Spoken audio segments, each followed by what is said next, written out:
Hi, I'm Jonathan Bennett, and this is Spilling the Tea with iHeartRadio Broadway. iHeartRadio Broadway, driven by Mercedes-Benz.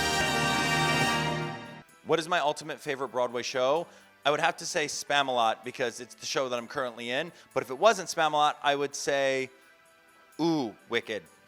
I think the first ever Broadway show I saw was either Chicago or Aida. It was one of those two back when I was in high school, and that's when I fell in love and realized I want to do this.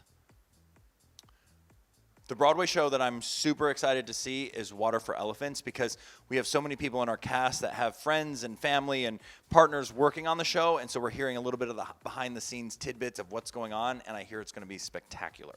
The best piece of advice I ever got in my career was from my dance teacher in college when I wanted to quit college and move to New York to just do it because I didn't feel like I needed to be in school anymore.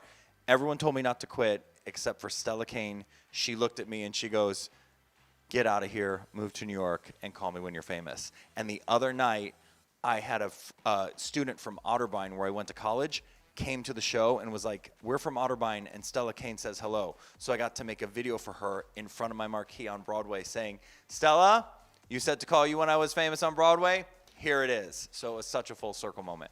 My favorite moment in Spamalot is my song in the second act, "You Won't Succeed on Broadway." And it is so iconic and so much fun because you get to stand center stage at the St. James Theater. You get to do a kick line and sing the words to get along on Broadway, to sing your song on Broadway, to hit the top on Broadway and not lose. Like, it is the moment where you're singing a song about how much you love Broadway while you're standing on Broadway.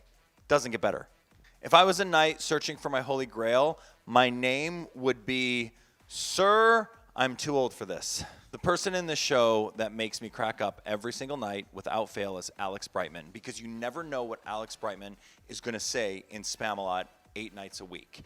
The other night, he decided that during one of his monologues, he was going to quote the entire Caltine bar scene from Mean Girls to me on stage while we were in character, and I completely lost it. The audience went crazy. That's what's so fun about Spamalot. You never know what's going to happen every single night, and every time you see it, it's a different show. Get in, loser, we're going shopping. Well, we're going to be going nowhere because I'm not a psychopath and I buy everything on Amazon like a normal person. This past summer, my favorite cast album to listen to on repeat with my husband is Moulin Rouge.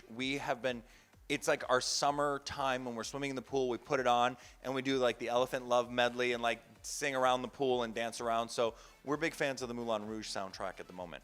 My favorite musical artist to listen to who's not on Broadway is a trick question because it's actually Betty Who, but Betty Who is on Broadway or was on Broadway in Hadestown, so technically Betty's on Broadway, but Betty's songs are not on Broadway, so trick question.